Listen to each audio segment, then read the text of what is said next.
Okay, so it is your responsibility that as soon as you see this video, it is your responsibility to share it with your friends as well. Okay, all your classmates, so it reaches to everyone. Okay, so it reaches to everyone. So what we are going to discuss is the chapter which is called as sexual reproduction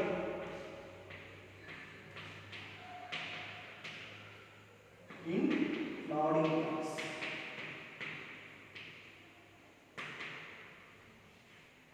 First, can you tell me what does flowering plant means?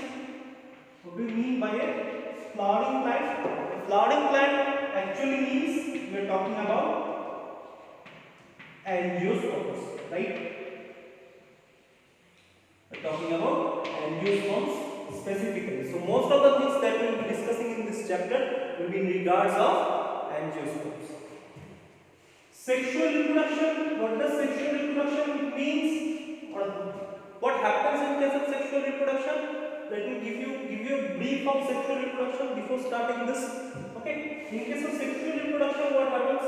In case of sexual reproduction, what is the difference between sexual and asexual? Main difference is that in case of sexual reproduction, there will be two parents, right? So there will be one female parent, one male parent, or one female reproductive organ, one male reproductive organ. Male reproductive organ will produce, female reproductive organ will produce female gamete, and this will produce male gamete. So we call it as male gametophagia. Okay, male gametophagia because it produces male gamete and female gametophagia. So what will they do? They will produce gametes. After gamete is produced, if the male keeps its gamete to itself and the female keeps its gamete to itself, do you think fertilization will happen? No. So for fertilization, the gametes needs to come together.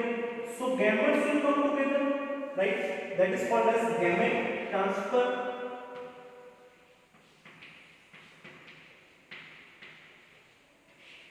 First is gamete formation, right, or gametogenesis in male gametophagia and female gametophagia. Then you need to do transfer the gamete, right?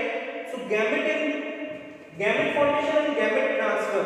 These two things you have done. Now what will happen? Fertilization of syngamy will occur. So that is fertilization. Fertilization will occur, right? And after fertilization, what will happen? Embryo will be formed, and embryo will give rise to the fully grown organisms. Okay, so those events which are taking place before fertilization, like gamete formation and gamete transfer, they are called as pre-fertilization events.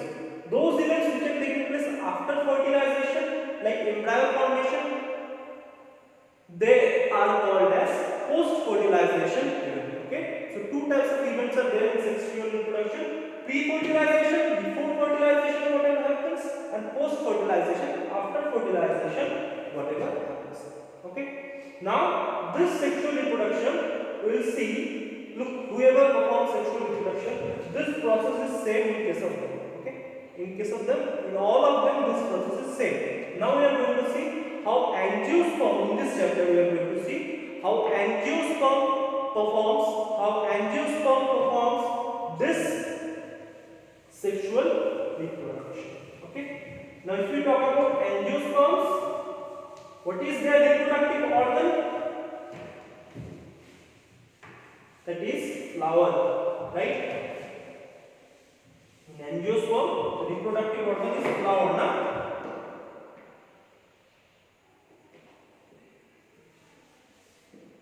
in flower, what we get to see? We get to see a base to which all other whorls will be attached. This base, we have studied this in morphology of flowering plants. This is called as thalamus. Okay. On the middle, we we are drawing the innermost. On the middle, we get to see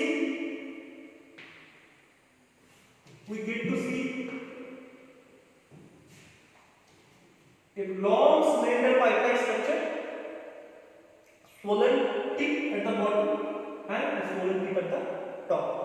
This is called as the female reproductive organ, or this is also called as the female reproductive organ. What is has this long slender pipe-like structure? This is called as style. This is called as style. Swollen structure is called as ovary.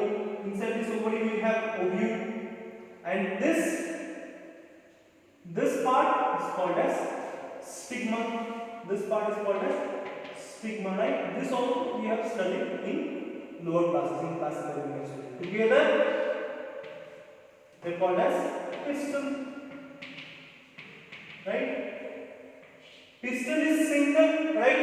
If we are talking about a word of pistil, we actually call it as gynoecium. Yes or no? Word of pistil is called as gynoecium. Around this, what we have? Around this, we have our male reproductive organ.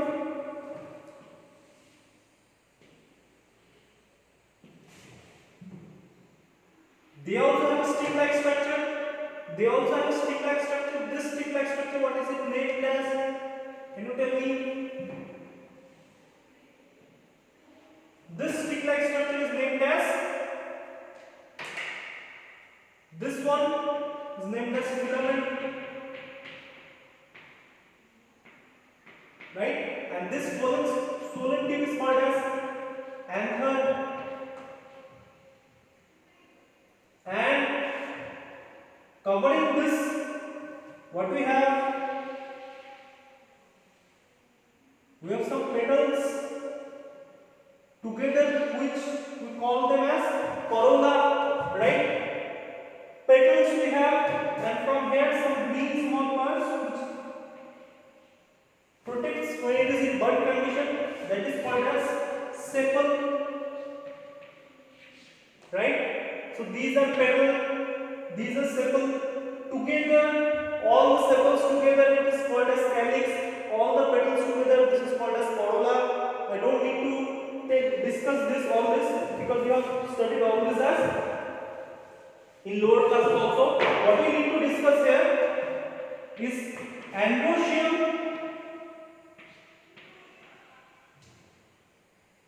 and gynoecium will be our main focus. Okay, androecium and gynoecium will be our main focus, because this two, maybe the plant is the reproductive organ, but the corolla and the calyx, or the sepals and the petals, they are actually helping. They are not directly taking part in the reproduction, right? So we will not discuss all of them. Our main focus will be on androecium and gynoecium. Okay. So first we will come up with the male reproductive organ, that is our stamen.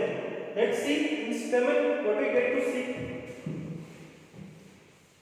Let's see in stamen what we get to see.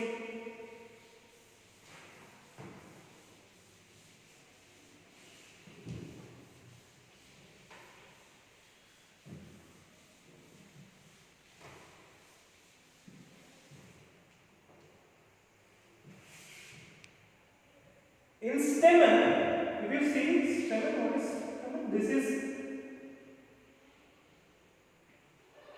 This is the stamen, right? This part is known as filament, and this is known as anther. Anther is normally bilobed, two lobes. We see two lobes of them, bilobed, and each lobe has two thickers. Okay, when we will draw the cross section, you will get to understand. And this is the filament. Normally anther is bilobed. Unilobed anther is seen in case of Malvaceae family only, in case of hibiscus, right? Only we get to see unilobed. Okay, you don't have to remember that. Main focus is our bilobed anther. So our anther is bilobe. Here we will have the thalamus. So this end which is near to the thalamus is called as a proximal end of the filament. In NEET question was asked, proximal end of the filament is attached to where? Okay, so proximal end is this one, near to its source. This one is proximal end, this one is proximal end, and this one is distal end. Okay, so proximal end is attached with the thalamus, distal end is attached with the anther, okay, of filament. Am I clear? Next is what? Next is types of anther. Okay, we will see some types of anther. Types of anther based on what? Based on where this filament is attached with the anther. Based on where this filament is attached with the anther, we will see some different types of anthers. Okay.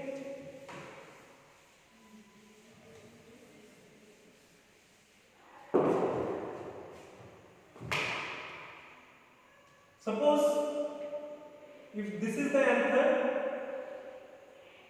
and the filament is attached at the base, then this type of anther we call as basic fixed. Okay, because the filament is attached at the base here. Okay, if the filament, suppose this is the anther, the filament is attached on the dorsal side. Okay, on the dorsal side, this type of anther we call as dorsifixed anther. Dorsifixed anther. If the filament is all along attached here, okay, all along it is attached here, then that type of filament we call, or that type of anther we call as adenate. That type of anther we call as adenate. One more type is there where it is the anther is diagonally fixed like this and the filament comes from here. This is called as versatile type of anther. Okay, versatile type of anther. This type of anther is seen in case of anemophilous plant, in which pollination takes place through wind. We get to see this type of anther. Okay, so these are the types of anther. Based on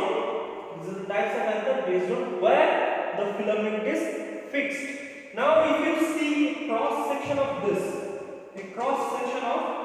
this, anther, what you will get to see?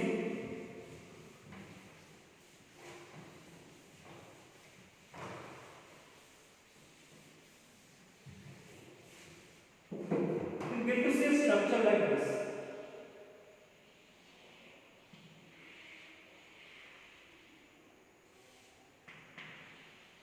We get to see a structure like this. Two lobes, this is one lobe and this is one lobe. And each lobe has two thecas, okay, and they will have pollen sacs here. First we will not call it as pollen sac, we will call it as microsporangia, but later on we will start calling it as pollen sac. And this, look, the anther, the two lobes are attached here, right? They are attached here with the help of a sterile tissue. Sterile tissue means this tissue does not take place or does not take part in the reproductive process. This sterile tissue is known as connective. So connective, what they do? They connect the two lobes of the anther, and because they do not take part in the reproductive process directly, they are called as the sterile tissue. Okay, so this is the overall structure of the anther. In next video we will see the actual cross section and what are the layers of the anther, and after that we will see the microsporogenesis process or the formation of male gamete. Okay, so in next video we'll see all of this. Any question you have, feel free to ask in the comment section. Okay, so that I can discuss those questions in the next video as well.